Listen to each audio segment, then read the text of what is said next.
Hola, buenas tardes, ¿cómo están? ¿Cómo me les ha ido? Qué bueno, qué bueno, bueno, gracias Juan Diego por tu apertura. Quería principalmente dar el comienzo a esta oratoria y pues comentar que la verdad esto es un tema muy importante, algo muy serio que se ha venido tratando actualmente en todo el mundo. Entonces pues es muy importante que lo abordemos con la seriedad que se necesita y pues que nos preocupemos por las cosas importantes que pueden pasar a raíz de las fallas que tenemos actualmente muchas personas en cuanto a la ciberseguridad y donde tenemos nuestros datos.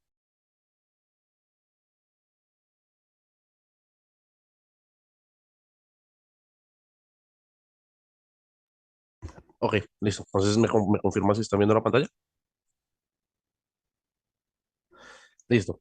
A mí me gustaría empezar comentando que pues lo más importante de hoy en día es entender que los datos, la identidad y lo que compartes también te pertenece. Entonces, principalmente esto es un taller corto acerca de seguridad digital y desarrollo responsable. Entonces, eh, principalmente yo quería empezar con esta pregunta. ¿Alguna vez has pensado dónde están tus datos en Internet? Cada clic deja una huella.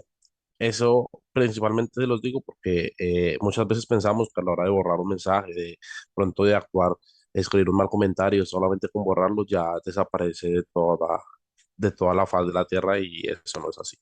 Que nosotros hacemos tiene una trazabilidad y queda demostrado que pues nosotros lo hicimos, desde dónde lo hicimos, cómo lo hicimos y depende mucho de la página en la que estemos. Entonces, principalmente pues quiero explicarles un poco y hacer una dinámica con alguien vivo, usando una página que se utiliza para saber si de pronto el correo electrónico de alguno de nosotros está en este momento registrado en una plataforma que tiene brechas de ciberseguridad. La página se llama Have I Been Pwned, así como ustedes la ven acá, y al nosotros dirigirnos, si nos damos cuenta, lo que nos muestra es un campo en el que podemos poner nuestro correo electrónico. Entonces me gustaría que alguien me dé, pues, como un ejemplo su correo electrónico para que lo podamos probar.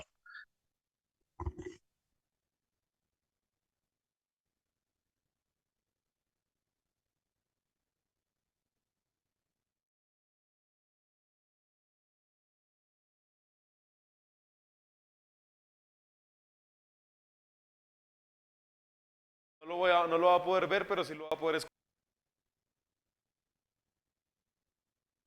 ¿Ok?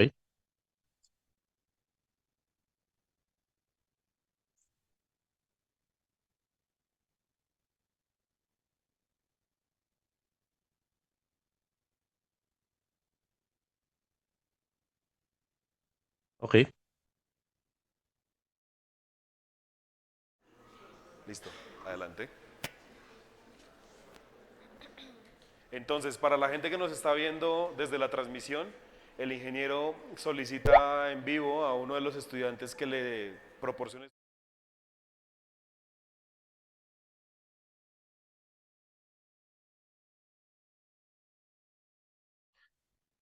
Ok, listo. Entonces vamos a probar con este correo y como nos damos cuenta es un correo que no tiene ninguna brecha de seguridad. Entonces, eso quiere decir que pues no se ha instruido ninguna página de pronto de que no cumpla con los estándares de seguridad o que de pronto no cifre las contraseñas o que de pronto pues tenga una base de datos que no esté bien protegida. Entonces, esto son buenas noticias para la persona que no lo pasó. Es algo muy bueno.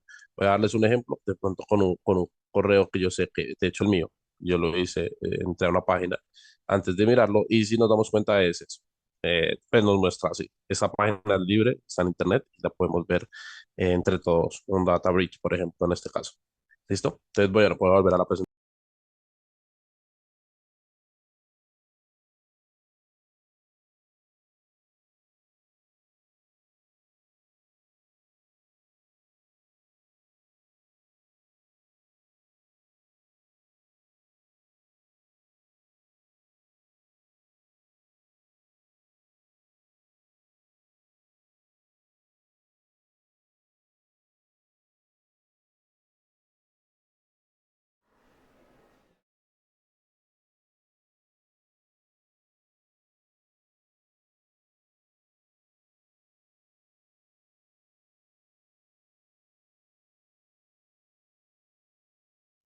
Principalmente, estos correos digitales que pasan son usualmente porque hay diferentes tipos de ataques, ¿sí? Entonces, eh, uno de ellos se llama phishing, hay otros que son tipo malware y hay otros que son tipo ransomware o ingeniería social.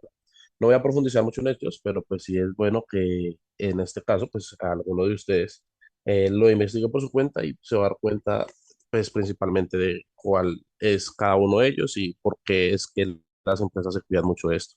Entonces, a lo que yo quiero llegar es que es muy importante saber dónde nosotros ingresamos, es muy importante saber dónde ponemos nuestra información, porque al fin y al cabo el hecho de que sea una red social y que esté en Internet no quita que haga parte de nuestra identidad.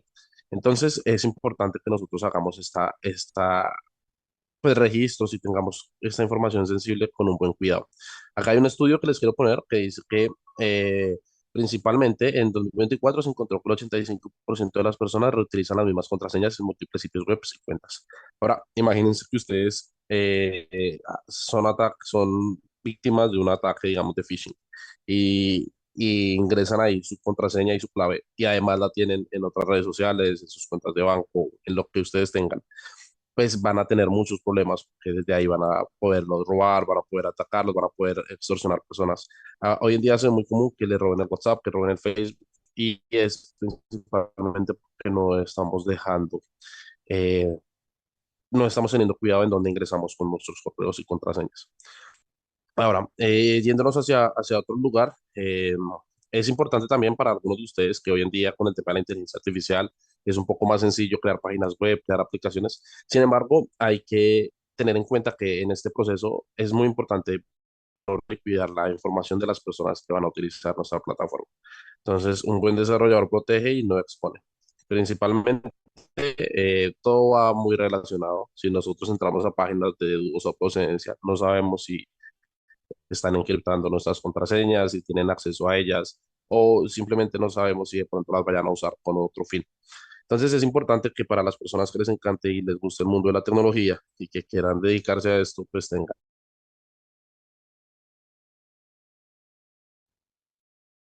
que es importante. Yo les quería hacer un ejemplo y quería que ustedes vieran, por ejemplo, una de las aplicaciones que no necesitan estos permisos para funcionar, pero que de hecho se los estaban solicitando y seguramente muchos de ustedes ni lo sabían. Y son aplicaciones que la mayoría debe tener en su teléfono. Entonces, esas aplicaciones son Instagram, TikTok y WhatsApp. WhatsApp y Instagram y TikTok no necesitan muchos de los permisos que nos piden, como la ubicación, contactos para funcionar y para que sus funcionalidades principales sean efectuadas. Pero sin embargo, ellos piden todo esto porque los datos en el mundo de hoy es dinero. Entonces, todos los datos que se usen, todos los datos que hayan, pues van a servir para que ellos puedan utilizarlo en campañas de marketing, para venderlos, para nuevos estudios y etcétera. Ahora, quiero darles un ejemplo claro porque es importante. Sí, de pronto hoy en día no lo vemos, pero es algo muy importante que afecta a nivel global. Es que United Health, que es una compañía para la que yo trabajo, que es de hecho una de las más grandes de Estados Unidos, sufrió un ciberataque que filtró millones de datos médicos. Hubo una pérdida de más de 870 millones de dólares. Entonces, la seguridad de datos no es opcional, es algo que tenemos que trabajar. Y es algo que pasa en las grandes compañías, pasa en las pequeñas compañías, pasa en toda la sociedad. Entonces, es importante que desde acá también hay que aclarar algo. La información y, digamos, los correos o datos médicos que se filtraron ya no es posible recuperarlos. Ya quedaron filtrados y corre el riesgo de, sabrá Dios, qué van a hacer con esa información. Lo que sí se puede hacer es mejorar pues, la brecha de seguridad que hubo, arreglarla y ya no va a pasar eso de nuevo. Pero esa información ya quedó perdida. ¿Y por qué digo esto? Porque principalmente, a veces nosotros hacemos un tema de que hacemos un mal comentario por redes sociales, hacemos un comentario dañino en el que estamos afectando de pronto a una persona. Y más allá de eso, ahora imagínense que se termina volviendo un problema muy grande, ¿sí? Que termina volviéndose algo que se nos sale de las manos porque ya estamos haciendo ciberacoso, ciberbullying, que es muy... Muchas veces nosotros creemos que con borrarlos o con archivar los mensajes simplemente se borran y eso no es así. En muchas bases de datos lo único que cambia es que el registro del comentario sigue, pero ya pasa de estar activo a inactivo. Sin embargo, el registro del comentario sigue existiendo. Entonces, es muy fácil hacer un rastreo y una trazabilidad de todos los comentarios que nosotros ponemos en Internet. Muchas veces creemos que por estar detrás de la pantalla somos anónimos, pero no es así. Entonces, bueno, principalmente es una invitación a que también hagamos buen uso de las tecnologías que frecuentamos a diario y que pues tratemos de tener un manejo ético de ello. Ahora, en abril de 2025 de este año, mi hermano también sufrió un ataque que filtró correos corporativos. Se utilizan mucho también. Por ejemplo, les voy a decir una estafa muy usual y es que en grupos de Telegram o en grupos de Internet, de hecho en Instagram también los publicitan, hay muchos grupos de apuestas deportivas. En estas apuestas y estos grupos funcionan principalmente porque compran correos, 10.000 correos filtrados. En esos 10.000 correos, a 5.000 correos le envían que va a ganar, digamos, Millonarios y a 5.000 correos les dice que va a ganar Santa Fe. Entonces, claro, a esos 5.000 correos a los que acertó, porque en algunos acertó, pues después le dan otra predicción de otro partido. Y así van disminuyendo la cantidad de correos y al final terminan teniendo 100 correos que ya los usuarios confían plenamente porque ha tenido 4 o 5 rachas seguidas. Y entonces ahí es cuando ingresan dinero, ingresan pues 200, 300.000 pesos, el monto que ellos le pidan y eso ya pues se lo roban y se desaparece. Y es muy usual porque obtener correos electrónicos de personas que de pronto no tienen cuidado y lo suben a páginas en las que no lo deben subir es muy fácil. Entonces, pues no deberían hacerlo. Ahora, para finalizar, quería dejarles una reflexión y es dos preguntas para que ustedes se lleven y pues que les deje pensando el día de hoy. ¿Qué parte de mi identidad lo estoy cuidando? Y estoy protegiendo mis datos como quiero que otros protejan los suyos. Entonces, con esas dos preguntas me retiro y los dejo que de pronto si alguno tiene alguna pregunta, me la pueda hacer y con gusto se la puedo responder.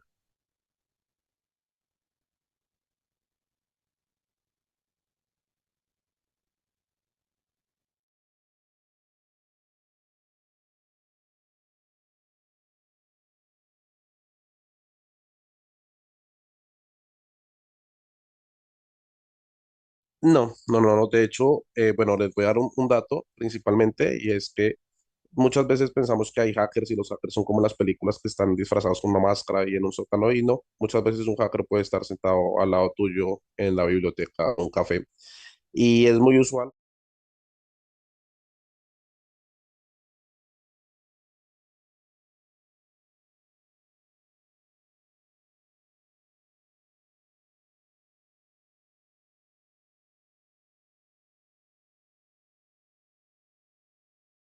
Realmente que algo quiere intentar hacerlo y lo va a poder hacer. Para darles un dato curioso, en Rusia es el único país en el que los hackers no tienen pena de cárcel.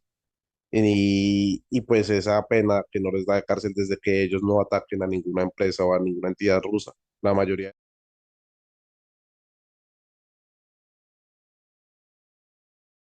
de de afuera, de otras partes del mundo. Entonces, no, sí, claro, obviamente en la Deep Web hay muchos foros en los que muchos hackers hablan entre ellos porque también está como la necesidad de contar lo que uno hace. Es así, es el ser humano. Pero pues obviamente eso también tiene acceso todas las autoridades competentes que investigan. Entonces sí, es un mundo muy grande, pero como tal, que se reúnan a hacerlo es raro, es raro. La mayoría de personas protege sus identidades y sus ubicaciones con VPNs, lo hacen desde redes públicas, biblioteca, en el Transmilenio también hay redes públicas. Entonces sí, esa es la respuesta.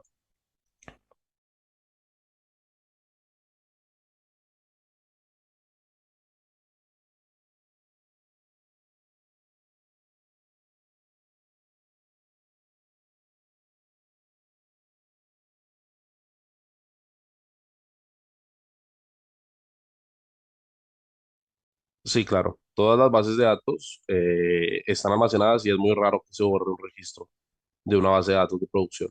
Todas las redes sociales que ustedes usan tienen su ambiente productivo, su ambiente de desarrollo y su ambiente de pruebas.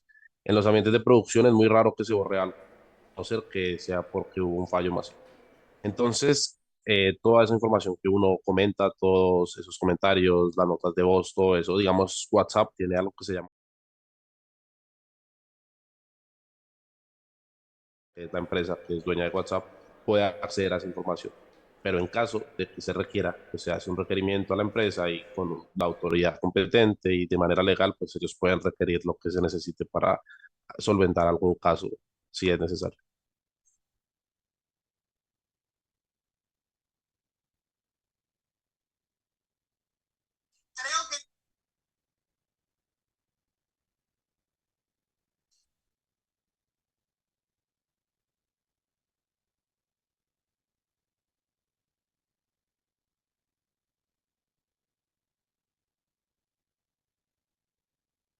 Bueno, muchas gracias a todos y nada, espero que se cuiden mucho y que de ahora en adelante de verdad tengan como un poquito más de cuidado a la hora de usar redes sociales y cualquier página de internet. Hasta luego y que estés muy bien. Un gusto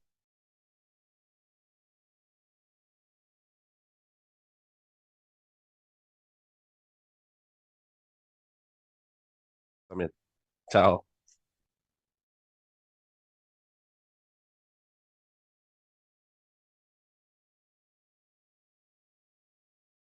Y en estéreo con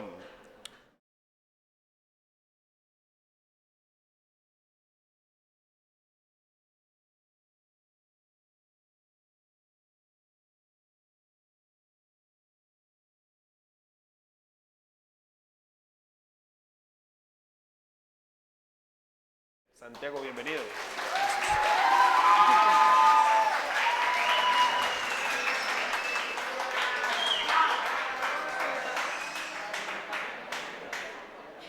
Profe, bienvenido aquí a nuestra conversación. ¿Cómo estás, Juan? ¿Cómo va todo? Bien, sí, señor. Alegre y un poco ajetrado porque hablando de esto en web, los aquí en vivo, la audiencia aquí en vivo se dio cuenta de todo el ajetreo que requiere, pues, emitir este debate. Pero bien, En cierta medida sí. ¿se escucha el profe? Eh, en cierta medida sí, yo creo que cuando hablamos de aspectos tecnológicos no solamente estamos hablando de una red social digital, estamos hablando de toda herramienta que permita o facilite la relación de la vida humana en cierta medida. Pero eso no significa que ponerlo en práctica sea fácil o sea sencillo. Implica Exacto. muchos elementos más allá de lo que nosotros creemos que es como simple de prender y apagar. Gracias, profe. Profe, ¿le puedo pedir un favor? Acomodarse un poquito el Un poco micrófono más. hacia usted. Eso. Eso. También nos acompaña eh,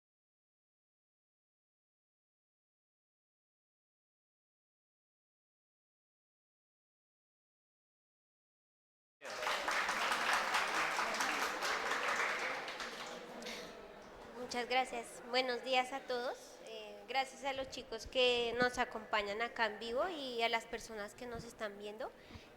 Es un espacio pues muy importante el hablar acerca de este tipo de temáticas y más en relación a que todos los escenarios donde uno se desenvuelve como persona tienen alguna implicación emocional.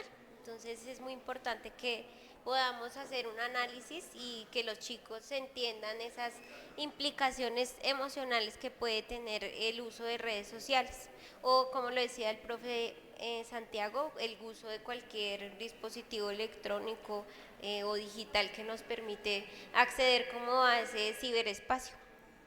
Ok, sí, señores. Bueno, para darle contexto a nuestra audiencia, hemos venido realizando una serie de talleres que culminan con este debate y hemos entregado previamente a los profes unas preguntas para poder abrir nuestra conversación. No sé quién quiera iniciar o lo hacemos a dedocracia o autocracia. Dedocracia. Dedocracia. Claro. ¿Producción qué dice?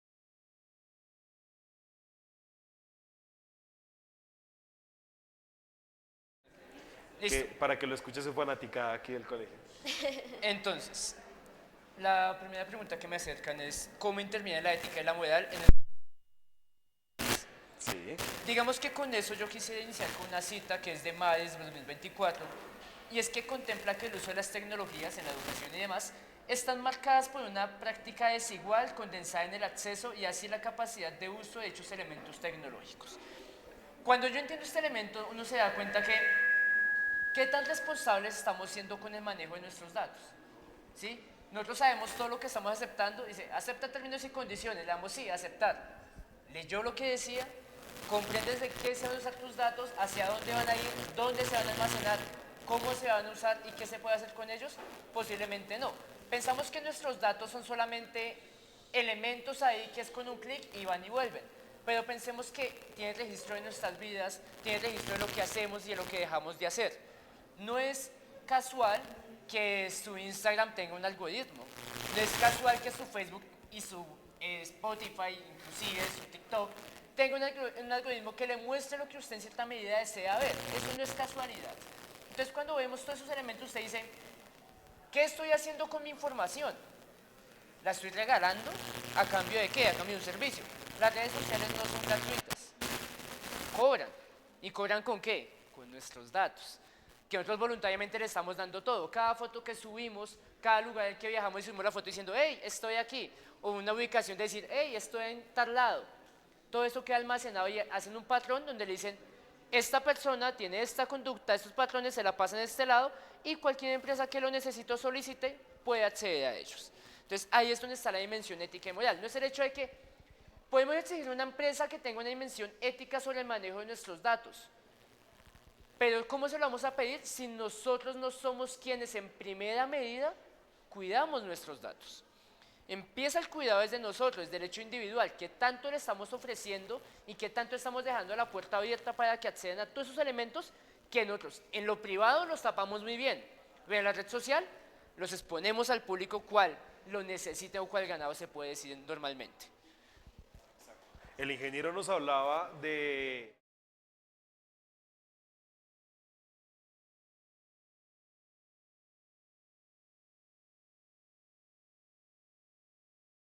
Ubicación del dispositivo, y la ubicación está ligada como tal a sistemas GPS, sistemas de música, conexión a datos. Entonces, en cierta medida, que uno tenga franqueado el celular con un correo implica que uno en cierta medida está dando información a cada rato.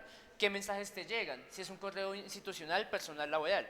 Entonces, también, entonces, ¿en dónde trabajas? ¿Qué información te está llegando? Entonces, es como qué lugares frecuentes. frecuentas, entonces a qué hora está trabajando, a qué horas no. Entonces no es que uno se vuelva paranoico, es decir, no es que todo el tiempo me están vigilando, no, no es paranoia, es el hecho de saber que si quieren vigilarnos tienen todo para hacerlo. Exacto. No sé si ustedes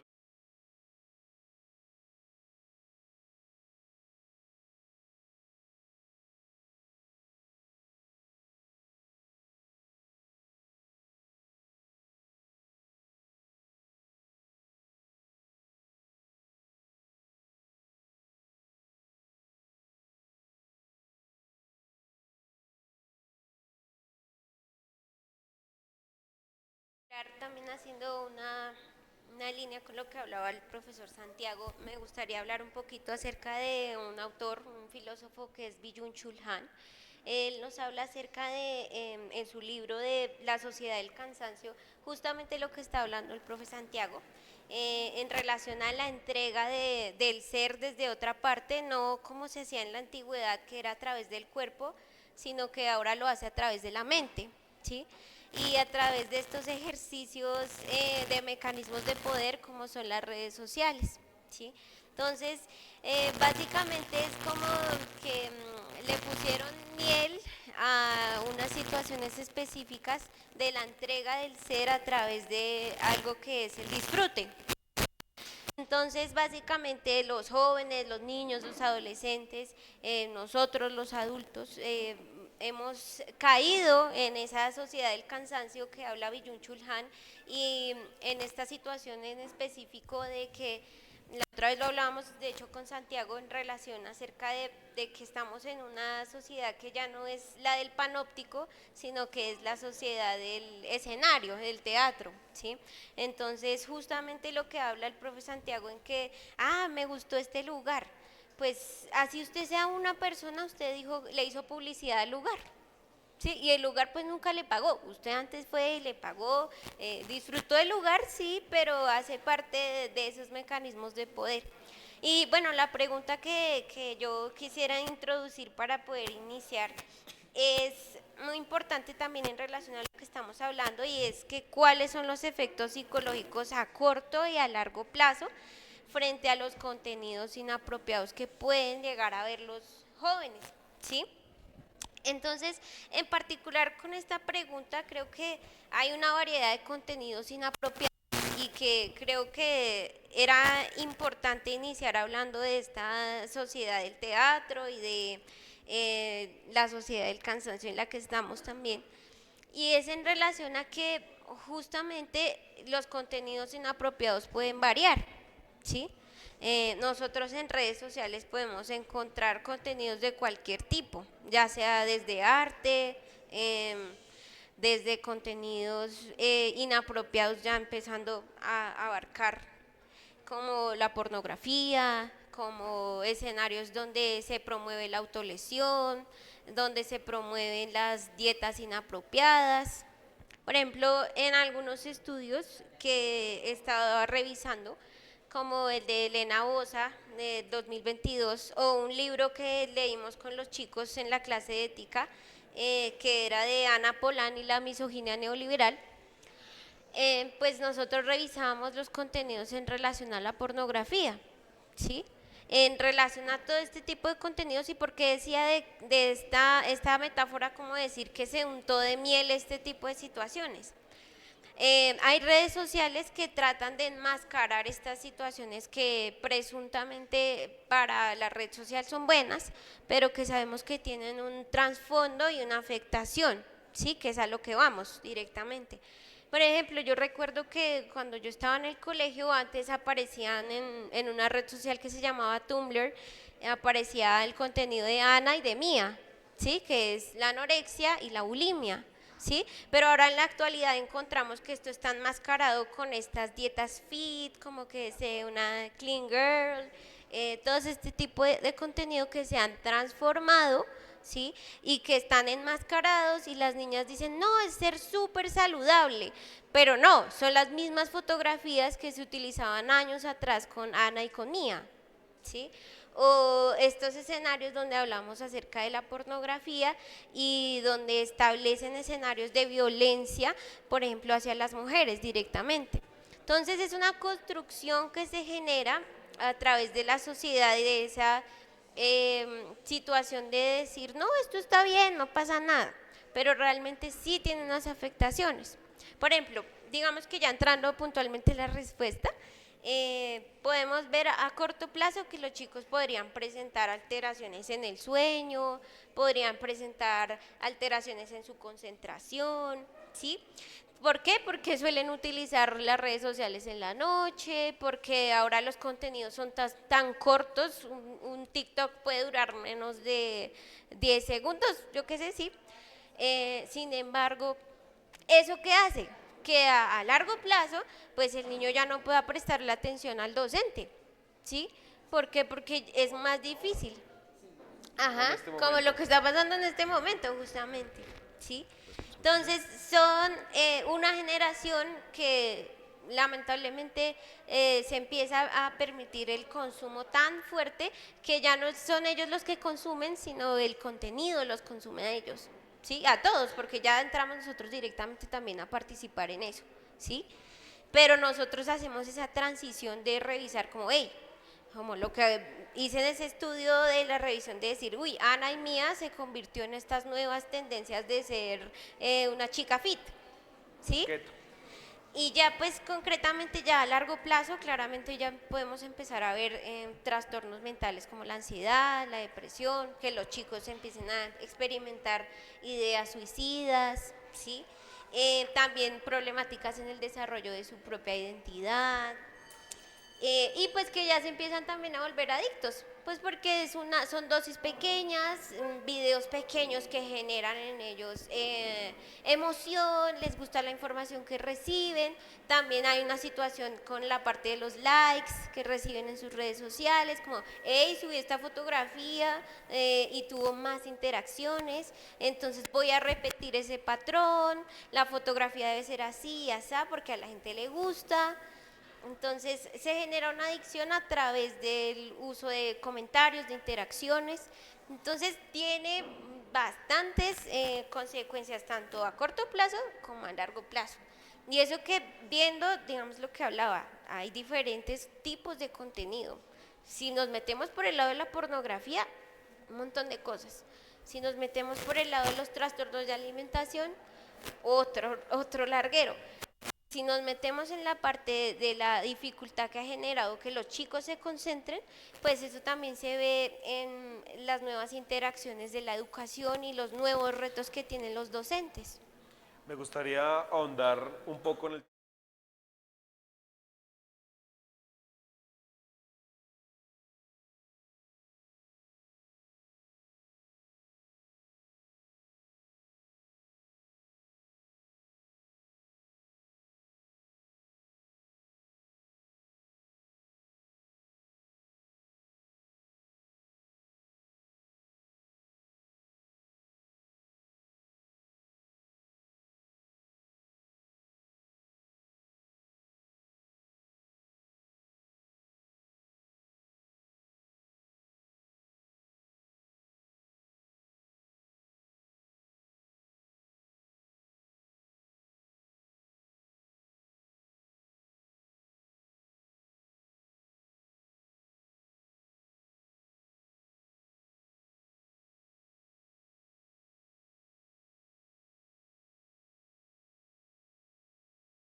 que nos está llevando, según la conversación.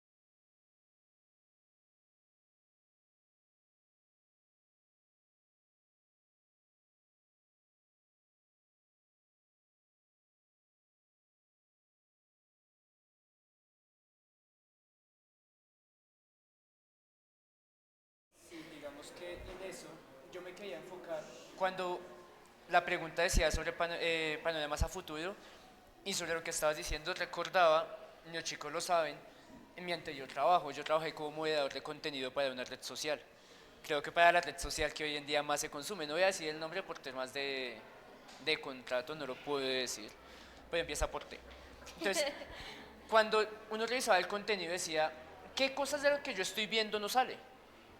Todos los días yo veía cómo la gente subía pornografía a la red social, asesinatos a la red social, tendencias suicidas, lo, trastornos alimentarios de hay que tener una cintura A4.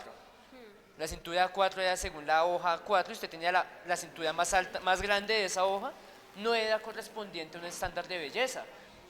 Entonces usted decía, ¿eso sale? Claro, porque uno como moderador tenía que marcar 134 políticas para evitar que eso saliera. Y aún así decían, hey, pero si se ve la marca, pero la cicatriz ya cerró, la de la tendencia suicida, no puedes bloquear el video tiene que seguir. Entonces pasa toda esa cuestión de decir, estamos permitiendo ciertas tendencias, ciertos discursos, y tenemos moderadores que les dicen, hey, pero si la mujer muestra del sidebook, la parte de abajo del seno, no pasa nada, contarle que no se le vea la areola. Entonces, uno empieza a ver toda esa dinámica de qué está pasando y cómo el ser humano se va cosificando a tal punto de qué tanto hemos renunciado a ser nosotros por recibir un like o un comentario positivo. Viene entonces toda esa tendencia a decir, si yo veo en TikTok que la mayoría de gente que recibe likes o comentarios son las que más muestran, son las que más presumen, las que se bailan a la cámara diciendo, mira qué bonito me quedó mi cabello, pero no enfoca el cabello. Sí, porque hay que manejar esa tendencia. Viene el hecho de usted decir, pasamos a lo que es el ello, el yo y el super yo. Es decir, qué estamos buscando? El placer momentario mediante la aprobación social de decir, a la gente, a 100 personas les gustó la foto que yo subí, estoy siendo muy agradecido cuando en casa entonces me siento solo a ayudar porque de verdad no tengo ningún círculo social, pero mi vida se reduce a una red social donde depende si recibo likes o comentarios. Entonces, señores de grados, entonces ahí pasa la cuestión de decir, pasamos al otro discurso de, ya entonces dejamos de ser gente como tal que se exhibe a gente que se exhibe desde la superioridad moral, el super yo. Es decir, yo tengo la razón, yo manejo el discurso, yo estoy bien, tú estás mal, y lo hacemos ¿desde dónde? Desde el anonimato. Creemos que lo anónimo no es rastreable, creemos que creo una cuenta falsa, puedo mandar hate, puedo mandar comentarios destructivos a cualquier persona y no va a pasar nada. No, lo siento, sí pasa, y sí se puede rastrear, pero como creemos que... Sí. Que dejaba huella. Pero como creemos que no tiene nuestra foto ni nuestro nombre, parece que no es nuestro. Y resulta que sí. Tenemos una dirección IP la cual es rastreable, tenemos una conexión la cual es observable. Puede ser el hecho de usted decirle, ¿de dónde nace su necesidad de satisfacción de decir, tengo que ser aprobado por la sociedad? Y cuando no me siento aprobado, entonces yo soy el que tengo que aprobar a la sociedad, porque tengo una superioridad. O busco aprobación, o siento que yo soy el que debe dar aprobación, pero no me la red social no hay punto medio. Pues, o apruebas o eres aprobado.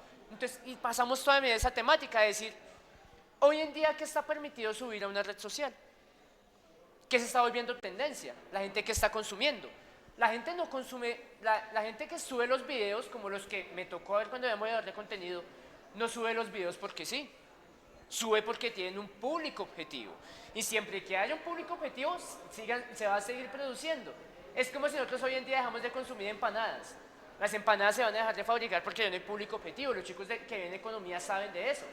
Siempre y cuando haya demanda sobre un producto, va a seguir habiendo ofertas de ese producto. Y pensámoslo en la pornografía. A veces pensó que las relaciones de pornografía no solamente están en usted ve el video, lo consume y se acabó, sino que maneja también sección de comentarios. Interactúe con la otra comunidad que también está viendo el video con usted. Entonces pasa toda esa tendencia a decir hasta dónde llegamos nosotros a cosificarnos, y viene el punto de decir, y la ética y la moral. ¿Yo qué estoy haciendo? ¿Yo qué estoy haciendo conforme a lo que estoy dando y conforme a la imagen que estoy mostrando en la red social? ¿De verdad aquello que estoy mostrando y aquello que estoy haciendo soy yo? O la cuestión, lo que yo les pregunté a inicio de año, según todo lo que se ha visto y todo lo que consumimos, ¿quiénes somos entonces? ¿Dónde quedó nuestro punto? Entonces nos dejamos llevar por las tendencias, el nuevo conservadurismo de decir, me toca actuar de X o Y forma, y ¿dónde quedó la individualidad?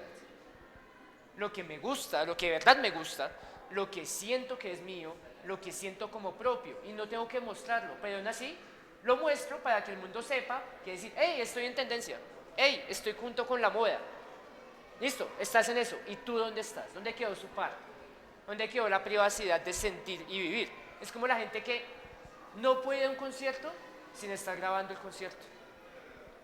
No puede ir a un concierto sin después subir como 25 historias diciendo, miren, fui al concierto, no sé ayer quién estaba, Raúl Alejandro, creo que estaba en concierto. Sí, Raúl Alejandro. Mire, fui al concierto de Raúl Alejandro. Bueno, pregunta, ¿y a la gente eso qué le importa? La cuestión es que tú quieres que a la gente le importe, porque de por sí, a nosotros, a ninguno de nosotros, nos importa. Pero yo quiero que nos importe. Esa es la cuestión. Ahí también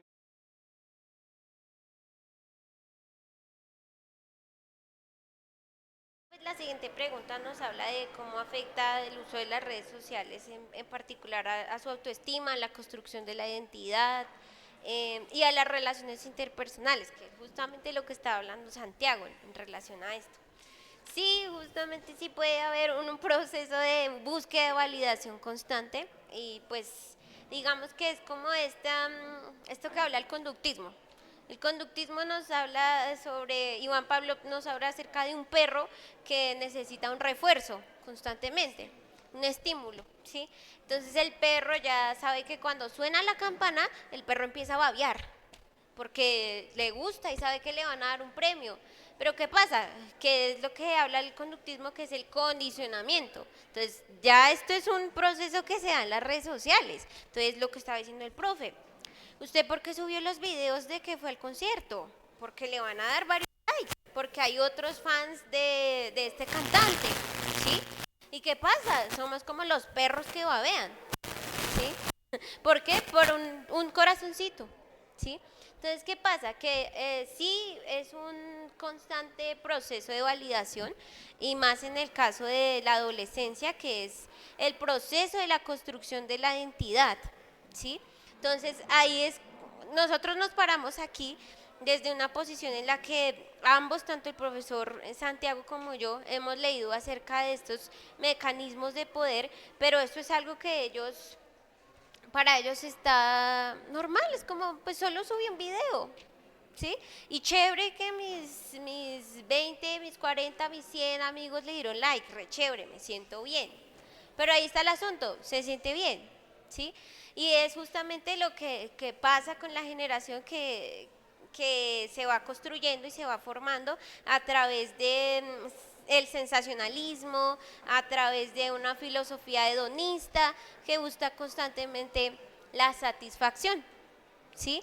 Entonces, ¿qué pasa? Es como ese ejercicio que se suele hacer cuando hablamos acerca de presión social, ¿sí? Yo le digo a un muchacho que salga en este momento, ¿sí? Entonces este muchacho se sale, yo les digo a los chicos que mi celular es morado, que le digan que es morado, todos, ¿sí?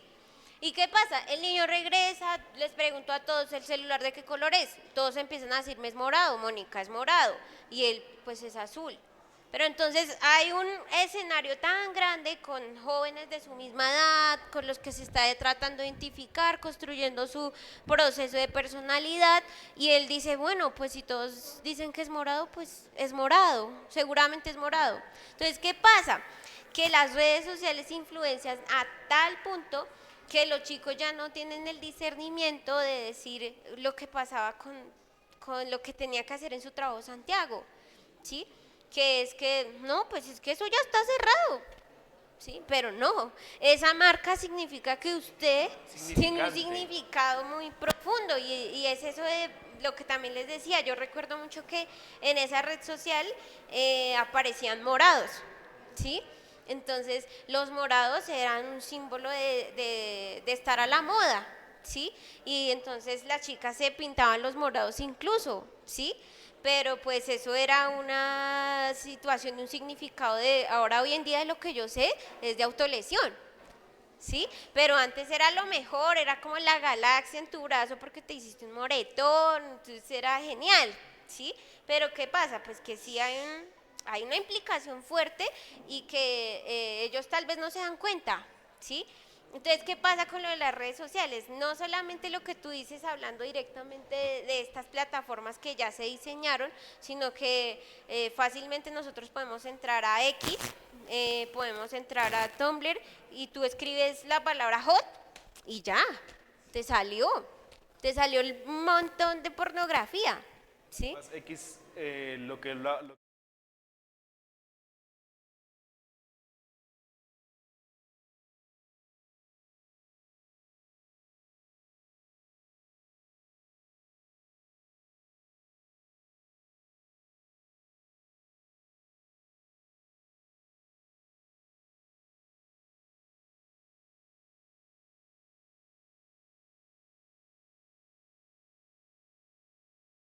Pero ahí viene el punto de uno decir, uno piensa que le están mostrando lo que uno quiere ver, no, Sí, están mostrando lo que ellos quieren ellos que tú quieren que veas. tú veas. Pero estamos creyendo que manejamos la red social, o sea, no, y es que ahí viene el punto. Yo lo que decía Mónica, un momento dado, cuando hablábamos, creo que fue hace 2 semanas, y yo les hablé eso a los chicos del grado 11, y supongo que se acordarán, la estructura de panóptico de Foucault. Foucault decía que nosotros teníamos miedo de ser vigilados y por eso regulamos nuestro comportamiento, el vigilar y castigar. Siento que me están vigilando, siento que me pueden establecer un castigo, me regulo automáticamente. Pero hoy en día la sociedad pasó de panóptico, de tengo miedo a que me vigilen, al teatro de decir, no me están vigilando, hey, mira lo que estoy haciendo, vigílame. Quiero que me vigiles y que me apruebes o que me rechaces, pero por lo menos quiero verme visto. Pero es lo que yo les dije en un momento dado a los chicos de grado 11. Pero cuando se acabe la función, nadie se va a acordar de que usted fue actor. Adiós. Nadie se va a acordar de usted. Su publicación va a durar 10 segundos en la mente de la persona que lo vio. Sí. Ya, adiós. Nadie más se va a acordar. Ni siquiera usted en un momento dado se va a acordar que subió eso. Pero aún así dijimos, como ya no me siento vigilado, como ya no me siento observado ni valorado, pues voy a hacer que me vigilen, voy a dar motivos para que lo hagan. Es como el prisionero que quiere ser castigado en la cárcel. Y dice, quiero que me castiguen, entonces ¿qué voy a hacer? Voy a empezar a hacer un motín. Estamos haciendo eso. Y lo peor, lo que antes nos daba miedo, ahorita nos da placer. Sí, yo creo, quisiera hablar acerca de un caso en particular, una chica estadounidense, ella tenía una página azul, voy a decirla así, tenía una página azul, es una muchacha muy joven, no sé, no creo que pase de los 21 años, y la chica se puso un reto, el reto era que debía tener relaciones sexuales con 1000 hombres, sí, justamente. Entonces, y ella iba a grabar esos videos, si no estoy mal, para sus contenidos. Incluso muchos de sus seguidores fueron al encuentro. Pero entonces yo esa vez me quedé muy impactada cuando empezó a aparecer esto. Entonces la chica lo hizo por las redes sociales, finalmente pues tuvo estas situaciones, claramente ella quedó destrozada, al siguiente día ella habla de cómo fue la experiencia de tener relaciones sexuales en un día con 1000 hombres, ¿sí? Y la situación es que, bueno, yo me quedé impactada, busqué información sobre ella, sobre todo el asunto. Sin embargo, pues se quedó ahí, lo que decía el profe Santiago. Y ella pues tuvo esa exposición corporal y mental de tener relaciones sexuales con 1000 hombres. Y luego ya semanas después vi que ya nadie se acordaba de eso, ¿sí? En un programa de RCN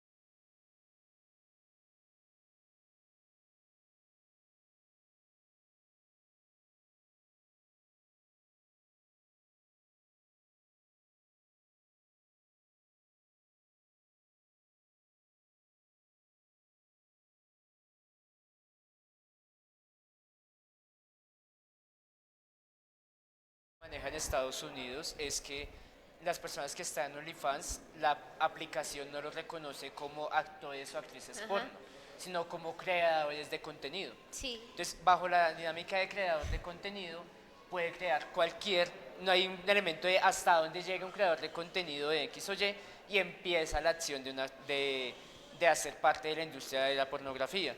Después es que no hay una regulación tan estricta con OnlyFans, porque según la aplicación es como los servicios de Uber, o sea, más o menos así, se pegan es en el vacío legal de decir, ilegal no es porque no estoy prestando un servicio público, sino que es un Ajá. arrendamiento privado.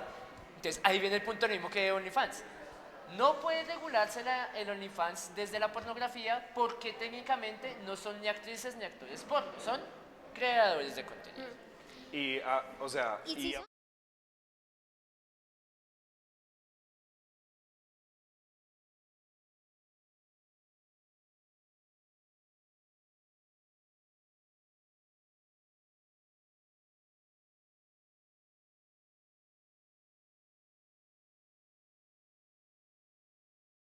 La libertad. Entonces, la libertad no es hacer lo que bien se me venga en gana, es decidir voluntariamente, en cierta medida, no hacerlo. ¿Por qué? Porque es que es una afectación en un entorno social. Pensemos de la siguiente forma, usted tiene la libertad de matar a alguien, somos libres de hacerlo, siempre y cuando después asumamos la consecuencia de haberlo hecho. que ello corresponde. Entonces, ahí lo que decía Friedrich Nietzsche, estoy en la libertad de hacer todo lo que se me venga en ganas, siempre y cuando después asuma las consecuencias de aquello que he hecho.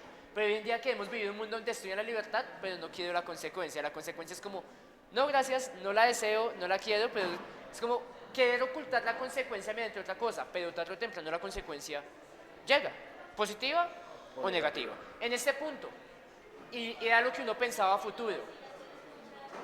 Pensemos en la exposición mediática que puede tener una persona que dedicó toda su vida a OnlyFans.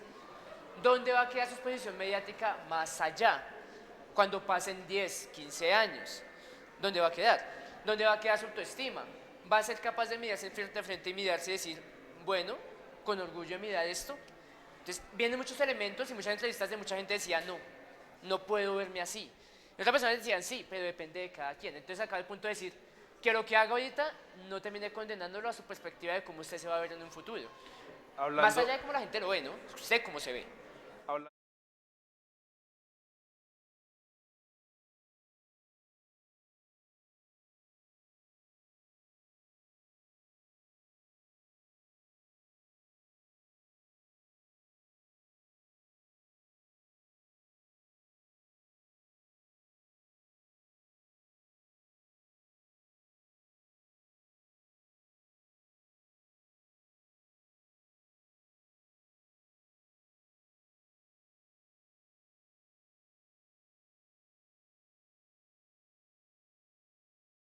la huella digital queda. ¿Sí? sí, eso ¿Cómo queda? iba, que se queda para siempre justamente. Digamos que, pues, para terminar también la pregunta que estábamos hablando de la construcción de la autoestima y de la identidad, no te preocupes, estuvo muy bien. Creo que en particular esta generación está muy relacionada con lo que viene siendo ser una sociedad líquida, ¿sí? De Bauman, sí, que justamente es esta sensación de lo que decía Santiago y que tiene razón, dentro del vacío legal de ser, eh,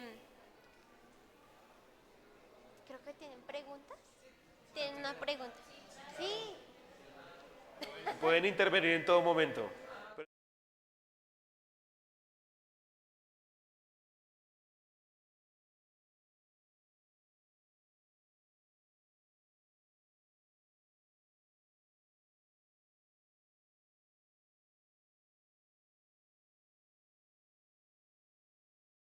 En directo no lo van a ver, pero sí lo van a escuchar. Dale. Es que, pues de cierta forma, pues yo pienso que toda esta libertad de la que nos hablan, pues obviamente también se da por un tipo de anarquía que económicamente beneficia a las redes sociales, ¿no? Pues sin esta libertad o esta anarquía de subir lo que nosotros querramos, como que de cierta forma, no, o sea, como que ahí es donde nosotros, o sea, ahí es donde se ve la economía más vista en las redes sociales, ¿no? Que es como que si podemos subir lo que queramos, está bien, pero si nos obligan a subir cierto tipo de contenido, como que ya no va a ser tan aceptado, no va a ser lo que realmente nosotros queremos, ¿sí?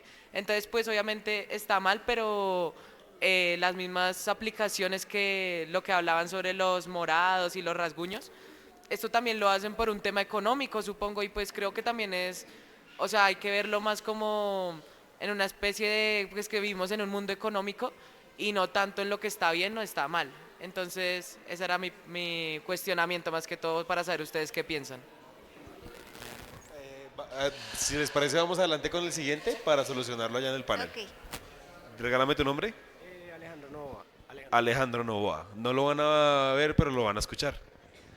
Eh, pues era más que nada agregando algo a lo que dijo Samuel, que pues económicamente sí afecta mucho porque digamos lo que estaban diciendo antes de OnlyFans. OnlyFans ¿por qué existe? Porque simplemente vende. Porque realmente OnlyFans es una página hecha para fanáticos de cualquier tipo de contenido. Pero simplemente la gente la sexualizó tanto a tal punto que es lo único que se ve en OnlyFans y es lo único que se vende realmente. Entonces pues económicamente es lo que decía Samuel, beneficia mucho cualquier tipo de red, beneficia mucho poder hacer lo que uno quiera y es lo que más da prácticamente. Y sí, es lo que decía Samuel. Pues era más que nada agregando eso.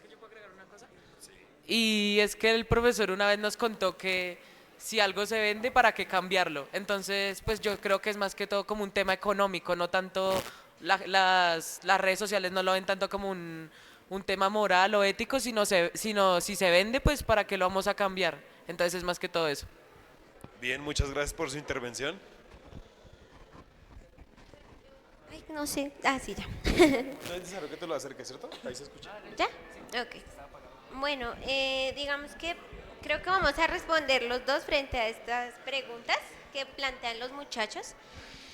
Creo que es muy importante hacer una división frente a esto. Nosotros sí, como sociedad, hacemos parte de un mundo que ya no es capitalista, sino que se transformó al neoliberalismo, que es este monstruo, este híbrido en el que vivimos actualmente, ¿sí? Y creo que, digamos que él utiliza una palabra muy importante, Samuel, y es el anarquismo, ¿no? Justamente creo que el anarquismo tiene unas posturas específicas que son planteadas también para la sociedad, para los pueblos, ¿sí? Entonces, en particular, pues hay una división entre el sistema económico en el que nosotros participamos y también la división en la que nosotros resistimos frente al sistema. Sí, él dijo una frase la frase, voy a parafrasearlo, que es que, ¿por qué vamos a cambiar algo si se vende? ¿Sí? Y ahí está el asunto de lo que iba a hablar ahorita, justamente de que Santiago decía de que los vacíos legales permitían que como creadores de contenido pudieran hacer este tipo de cosas, ¿sí? Pero entonces también está en su propio discernimiento, saliéndose de lo que quiere el sistema, sino de que el uso de las redes sociales no debería solamente ser un mecanismo económico, sino que también es un mecanismo de construcción de identidad, un mecanismo de moral y de ética, ¿sí? Entonces, si nosotros nos establecemos simplemente en el hecho de pues que esto vende, y es lo que pasa, muchas chicas jóvenes en la actualidad ingresan justamente pues a crear contenido en este tipo de plataformas, ¿sí? ¿Por qué? Porque no hay una regulación, porque es fácil, consiguen dinero fácil, ¿sí? Hace parte del sistema económico, ¿sí? Hay algunos chicos que les agrada, ¿sí? Que pagan por ese tipo de contenido, pero por eso luego vemos las otras caras de las monedas. Por ejemplo, acá en Colombia ahora hay algunos estudios de webcams, y se sabe que estos estudios de webcams deben contar con cierto tipo de características y de regulaciones, como por ejemplo que ellos deben tener a una persona profesional en la salud para ellas. ¿Por qué? Porque esto tiene un contenido profundo a nivel emocional, ¿sí? Entonces ahí está la diferencia de que entonces nosotros abolimos realmente el anarquismo, porque el anarquismo es la libertad, ¿sí? Y es la resistencia también frente a los sistemas y los mecanismos de poder, ¿sí? Entonces, ¿qué pasa? Que él menciona que el anarquismo se unió y se transformó en esta monstruosidad que es el neoliberalismo, en donde nos engañan constantemente de que esto es lo que nosotros queremos. Y pues, si vende, ¿por qué lo vamos a cambiar? ¿Sí? Digamos que, respondiéndole a Samuel, quiero recordar un poco lo del anarquismo desde Bauman. Para Bauman el anarquismo viene siendo una cooperatividad, donde más allá de mi interés individual, procuro el interés de mi comunidad. Pero el sistema que vemos hoy en día es, no, por encima de la comunidad estoy yo como individuo, y si tengo que pasar por el resto encima de toda la comunidad, pues lo voy a hacer. Siguiendo con la dinámica, Samuel dice, es que nada más es económico, no tiene algo social o moral. Viene acá el punto de decirle, entonces, ¿por qué este es el shadow ban? ¿Por qué se banean cosas, se muestran menos? Es decir, no lo eliminamos, pero no va a tener el mismo alcance como otros elementos. Si no existiese una intención ética, moral y hasta política de fondo de una red social, no existiría el shadow ban. Y existe. ¿Por qué? Porque se aplica y yo lo he aplicado. Entonces viene todo el punto de decir, hay discursos que se interesa que lleguen, se transmitan y se difundan. También, ¿por qué? Lo mismo dice Samuel, porque hay un interés económico detrás. Hay un producto que se puede vender, una aplicación que se puede vender, unos elementos que se pueden compartir. Entonces viene todo el elemento de decir, ¿por qué decimos que nada más hay una intención económica cuando la economía tiene un fuerte carácter ético y moral? Recordemos eso, que la satisfacción de necesidades desde el punto económico responde a un criterio moral de cuál es mi necesidad y cómo busco satisfacerla de esa forma. Entonces, no hay anarquismo porque hay un bienestar individual por encima de un bien comunitario. Hay normas, entonces hace que ya únicamente no sea anarquismo, porque si no existiesen normas, no existiría la moderación de los contenidos que hay en una red social, y la hay, pero es la norma de qué se permite, qué se prohíbe y por qué nos conviene permitir unas cosas y por qué nos conviene prohibir ciertas otras, ¿sí? Entonces ahí nos damos cuenta que no todo tan casto y tan libre, sino que es como decirle, te vendo este ungüento de libertad, este bálsamo, eres libre acá, eres libre como eres libre de mi dedo en mi mano, de moverte hasta donde yo te lo permito. Ese sería el mejor concepto de pensarlo así. Pues, ya. Yo creo que en relación a lo que tú dices del shadow binding, digamos que yo recuerdo que hubo una situación hace unos años con el paro nacional, y era que muchas personas nos unimos porque tal vez no podíamos salir o algunos sí salimos, pero usábamos las redes sociales también como un método de resistencia, ¿sí? ¿Y qué pasa con estas herramientas? Es que a todas las personas que subíamos ese contenido, Instagram, por ejemplo, en este caso, nos silenció. Lo bajo. Ok. nos silenciaba y ocultaba nuestro contenido. Entonces, las publicaciones de algunas revistas, voy a decirlo así, como Oreja Roja, como Temblores, Piensa Libre, todas estas revistas que tienen fuerza en los mecanismos sociales de los universitarios, de los jóvenes, las silenciaban porque iban en contra de lo que justamente quería el sistema en el que estamos, porque éramos mecanismos y todos los rebloqueábamos como las cosas y nos bajaban el contenido, nos lo quitaban. Entonces, digamos que lo que dice Santiago, justamente no existe la anarquía en estos espacios de redes sociales y que también genera tristeza que solo se vea desde la parte económica, porque si es eres un ser humano, ¿sí? Eres un ser humano, no solamente es la parte económica que te va a generar, ¿sí? Eso es lo que también hace el neoliberalismo en la vida de las personas y de las nuevas generaciones, que es triste que él diga es solamente es dinero, ¿sí? Y que no simplemente el hecho de, por ejemplo, en ese estallido social hubo mucha gente afectada, se presentaron muchas personas afectadas, ¿sí? En las situaciones de consumo de pornografía hay muchas personas que se ven afectadas, ¿sí? Lo que ha venido pasando y que se va silenciando, ¿sí? Entonces ahí está el hecho de la resistencia también a través de las redes sociales, de que yo sé, por ejemplo, que los contenidos de pornografía tienen unas implicaciones para mi vida y también tienen implicaciones para la vida de las que participan, ¿sí? Entonces es de resistir a través de la conciencia. Entonces es eso. Em, bueno.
Él nos permitió su espacio de clase durante todo un día, por ejemplo, y a los coordinadores.